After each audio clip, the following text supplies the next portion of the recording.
So welcome in. Grab your coffee or, whatever gets you through the morning. Today we are taking a deep dive into section 1.1.1 of the NGSS framework. Yeah, specifically looking at the three dimensions of sense making, which, is a big topic. It is a huge topic, and we're so glad you're joining us for this, especially if you're a middle school educator. Right, because if you're new to the next generation science standards, or maybe you're transitioning away from traditional topic-based instruction this year, it can feel like a totally overwhelming Oh, shift. absolutely. Like a massive tectonic shift. Yeah. But our mission today is really just to unpack this architecture for you. No heavy jargon, just a clear, practical roadmap. Exactly. We want to sit down with you and figure out not just what changes you need to make in your classroom, but, why those changes actually make sense for how kids learn. Right. And to start, I want you to imagine something. Imagine you want to learn how to build an engine, right? And someone hands you this massive, heavy parts catalog. Oh, I know where this is going. Yeah. So you spend weeks just memorizing the name of every bolt, every gasket, every single valve. You highlight the terms, you make flashcards. You probably took a multiple choice test on it. Exactly. You ace the test. But then somebody actually puts you in a mechanics bay, hands you a wrench, and points to a broken down car. And you are completely lost. Totally lost. Because despite your perfect vocabulary score, you have absolutely no idea how those individual parts interact to make the machine move. Right. You don't know how the fuel pressure affects the combustion or, why a failing spark plug causes the whole engine to shudder. Well, because you just have the vocabulary. You don't actually know how the machine works. And if we're being honest, for a really long time, that is exactly what traditional science education felt like for a lot of students. A giant parts catalog. Yes, a parts catalog. And that's the whole problem NGSS is trying to solve, isn't it? It really is. Traditional instruction heavily overemphasized that rote memorization.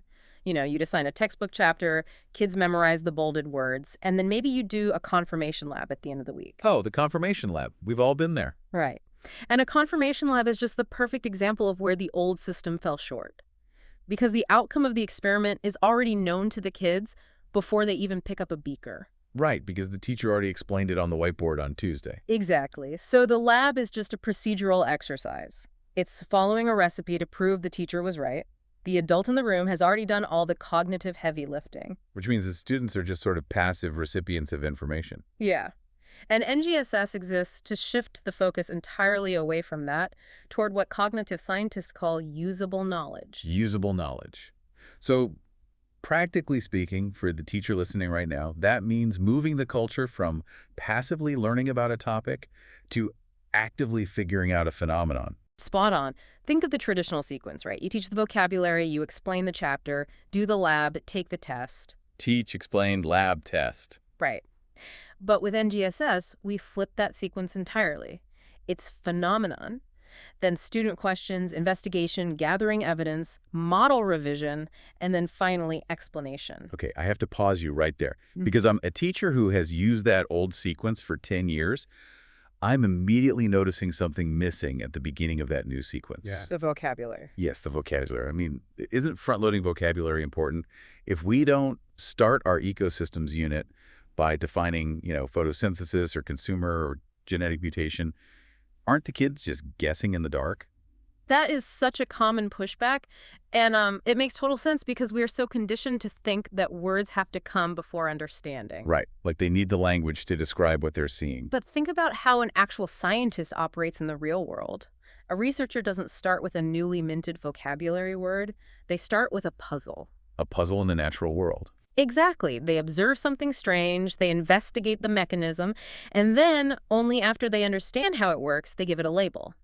NGSS just applies that professional logic to a 12-year-old. So you're saying we don't banish the vocabulary, we just withhold it until they actually need it. Precisely. We introduce the words when they become useful. Like, if you front-load the word condensation, a kid can parrot that definition back to you all day long without understanding the physics. They just memorize the parts catalog. Right. But suppose you bring a freezing cold can of soda into a humid classroom and just leave it on a desk. Kids watch the water droplets form. You ask, where did the water come from? Oh, and they'll have all sorts of ideas. Some will say the can is leaking. Right, or the coldness turned into water, so you guide them to investigate. They figure out that invisible water vapor in the air is slowing down and clumping together when it hits the cold metal. And once they've done that heavy lifting, Yes, once they figure out the mechanism, you say, well, by the way, scientists have a name for this. They call it condensation. Now, the word actually has intellectual weight. that makes a lot of sense. But so if we're throwing out the front-loaded vocabulary list, I'm trying to picture day one of a new unit. The room is quiet, kids are staring at you. What is the actual starting point? Well, the sources point heavily to two core concepts here, sense-making and phenomena. Okay, let's unpack those. Sense-making first. So sense-making is essentially the conceptual engine of the NGSS classroom. It's the active process of using evidence and science ideas to explain a phenomenon or solve a problem. And it's really collaborative, right? Highly collaborative. It's the whole classroom community working together to build a shared understanding. And the fuel for that engine is the phenomenon. Let's drill down into phenomena, because I think there's a huge misconception here. A lot of people think a phenomenon is just like a flashy hook. Oh, the flashbang demonstration. Yeah. You know, dropping Mentos into Diet Coke or blowing something up just to get the kids to look up from their phones. And then, okay, I have your attention. Now back to the PowerPoint lecture. Yeah, that is a total trap. If you use a puzzling event just to grab attention and then immediately explain the science behind it, you have completely short-circuited the learning process. It's like a mystery novel. Huh. The phenomenon is the crime scene, and the students are the detectives. I love that analogy. Right. But if the teacher just does a cool demonstration and then explains it, it's like reading the last page of the whodunit out loud on chapter 1. You've ruined the whole investigation. Exactly. The detectives have no reason to look for fingerprints or interrogate anyone. The mystery is solved. And, you know, an effective phenomenon doesn't even need to be flashy or explosive. It just has to drive the learning. It has to be the reason they need the science over the next 3 weeks. What's a good example of that from the life sciences? Let's look at one from the sources. A local pond that suddenly becomes cloudy and green after a week of warm weather. Honestly, that feels almost too everyday. Right. Like if I show a picture of a green pond to 7th graders, half of them will just shrug and say, well, it's algae. Mystery solved. Which is exactly where your role as the teacher comes in. Facilitation is critical here. They think they have the simple answer, so your job is to make them dissatisfied with that answer. How do you do that without just telling them they're wrong? You ask questions. You say, okay, algae grows in ponds, but look at this photo of the same pond from last month. It was also sunny then, but the water was clear. Oh, so you introduce a contradiction. Right. You ask, why did the algae population explode this specific week? Where did the extra algae come from? Did it just spontaneously generate? And suddenly saying it's just algae isn't a good enough answer anymore. They realize there are unseen mechanisms they don't understand. Exactly. And to figure out those unobservable mechanisms, your student detectives are going to need tools. Which brings us to the famous 3 dimensions of NGSS. Right, the core architecture. Let's break this down simply because I know the acronyms can get really dense. They really can. So, first dimension, the science and engineering practices, or SPs. Think of these simply as what students do. The verbs of the classroom. Exactly, the verbs, asking questions, analyzing data, constructing explanations, how science is actually done. Okay, what's the second dimension? The cross-cutting concepts, the CCCs. This is how students think. They are the broad lenses that apply across all science, like looking for patterns or cause and effect. It's the mental scaffolding. Yes. And finally, the third dimension is the disciplinary core ideas, the DCIs. This is what students learn and use the actual content. Like genetics or energy flow or whatever specific topic you're covering. Right. But the key to strong instruction here is that these dimensions are never taught in isolation. Students use practices, concepts, and core ideas at the exact same time to explain something real. Okay, I want to play devil's advocate for a second. Empathy for the educator planning their week. Do I have to cram all 3 of these dimensions into a single 45-minute Tuesday lesson? Oh, no, definitely not. That would be completely exhausting. Because orchestrating data analysis and ecosystem dynamics before the bell rings just sounds impossible. It would be. A single lesson might heavily emphasize 1 or 2 specific practices.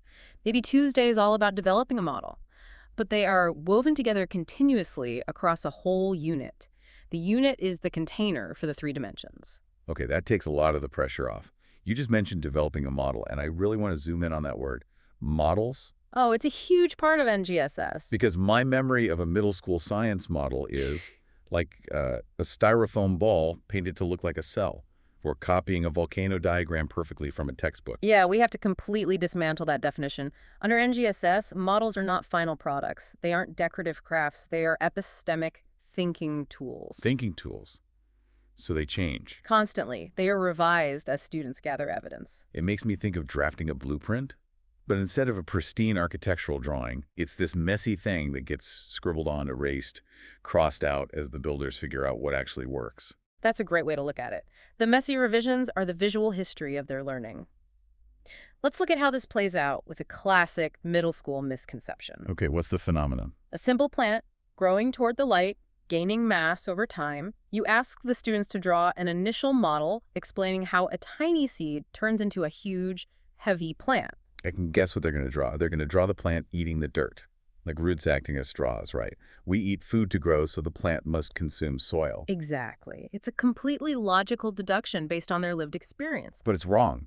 It is wrong. Now, in a traditional classroom, you'd grade it with a red pen, say, no, it's photosynthesis, and move on. Right. Memorize a word. But in an NGSS classroom, you accept that initial model as a valid starting point. You say, okay, if the plant is eating the soil, how can we test that? Well, you'd have to weigh the dirt. Precisely. They design the investigation, they weigh dry soil, plant a seed, let it grow, and then weeks later, they pull the massive plant out and weigh the dry soil again. And the plant gained 50 grams, but the soil only lost a fraction of a gram. The cognitive dissonance is huge. The math doesn't work. If the mass didn't come from the dirt, where did it come from? So this is where the moderate revision happens. Yes. They get out their original messy drawings. Maybe they grab a different colored sticky note. They cross out the dirt-eating roots. And you guide them to think about what else interacts with the plant. Water and the air. Right. And this is where teachers often use what's called a zoom-in bubble. I read about those in the sources, like X-ray vision. Exactly. It forces them to draw the unobservable particle-level interactions. They draw a magnified bubble over a leaf and start modeling carbon dioxide entering. They map out the unseen mechanism. So they're moving from their individual messy initial model to a consensus model that the whole class agrees on based on evidence. You've got it. Let's look at another one. Heart rate increasing during exercise. Oh, that's a good one. Kids observe it easily. Their initial model might just be the heart beats faster because you're tired. But as they gather evidence about oxygen and cellular needs, they revise the model to show blood flow and cellular respiration. Or what about the white raven example from the sources? A white raven appears in a population of black ravens. That one is fascinating because it's so abstract you can't weigh a raven's genetics on a scale. Right. So what does the initial model look like? They might guess the raven was painted, or it's just a different species. But then you provide data, maybe pedigree charts or cellular diagrams. And they have to revise their models to show an unobservable mutation in the DNA sequence? Exactly. The model becomes a diagram of causality. Right. Same thing with the final example. A fish population dropping after a shift in water temperature. Ah, right. We don't just lecture them about adaptation. We give them raw data sets. Yes. You hand them historical spreadsheets, one showing water temp, one showing fish counts. They use the cross-cutting concept of cause and effect to find the mechanism linking those two data points. It's brilliant because by externalizing their thinking onto a piece of paper and knowing they can cross it out and revise it later, it completely removes the fear of being wrong. Which is huge for middle schoolers. Real scientists don't have all the answers on day one. They propose models and test them. And it makes the classroom so much more equitable, too. If a kid struggles with academic vocabulary or they're learning English as a second language, they aren't penalized on day one just because they can't read the parts catalog. Exactly. Their initial ideas, even if drawn in sketches or arrows, are deeply valued as the starting point for inquiry. Everyone is part of the sense-making process. So bringing all these tools and blueprints together, what is the ultimate takeaway for the educator listening? NGSS isn't a checklist of topics. No, it's a cohesive system. And there is a mandate from the source material that I want to read word for word because it perfectly grounds everything we've talked about. Let's hear it. A strong NGSS classroom is not a room where students simply hear about science. It is a room where students use science to figure something out. Use science to figure something out. That is the fundamental difference between the parts catalog and actually getting your hands dirty in the mechanic's bay. It absolutely is. But, as our listeners set up their classrooms this year and embrace this whole new architecture, it raises a pretty heavy The question. grading question. Yeah, the elephant in the room. Yeah. If our pedagogy is shifting entirely away from memorizing static facts and moving toward this messy, iterative process of sense-making, how does that change the way we assess students? Because traditional grading was clean. It was matching the vocabulary key or not. Right. But if a scientific model is epistemic, if it's never truly finished and always subject to revision based on new evidence, Yeah. how do you put a letter grade on an unfinished process? How do you assess the quality of their questioning or their troubleshooting, rather than just checking if their final explanation matches the textbook? It completely upends the traditional rubric. You aren't Uh-huh. just grading the destination anymore. You have to evaluate the detective work. It is a profound paradigm shift. But honestly, it's the exact challenge that makes teaching this way so incredibly rewarding. Well, we're going to leave you to mull that one over as you look at your syllabi this week. We hope this deep dive has helped clarify the architecture of NGSS for you. You've got the tools, you have the blueprints. And you know the mission. Now it's time to let the students figure out the machine. Thanks for joining us.